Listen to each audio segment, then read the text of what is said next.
வேட்பாளர் என்று சொல்லக்கூடிய வகையில் அவிநாசி சட்டமன்ற தொகுதியுடைய மக்களுடைய மனதை மட்டுமல்ல,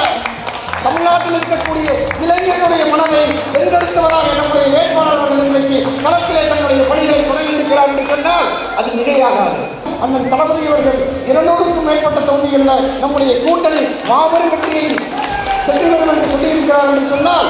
அவிநாசி சட்டமன்ற தொகுதியில் டாக்டர் கோவிந்தமணி அவர்கள் வெற்றி பெறுவார் என்கின்ற எண்ணத்தோடு அண்ணன் தளபதி அவர்கள் முதலமைச்சராவதற்கு கோவிந்தமணி சட்டமன்ற உறுப்பினராக முன்மொழியக்கூடிய வாய்ப்பை செயல் வீரர்களாக நீங்கள் நிச்சயமாக உருவாக்கி கொடுக்க வேண்டும் என்பதை நான் உங்களிடத்தில் பணிவோடு கேட்டுக்கொள்கிறேன்.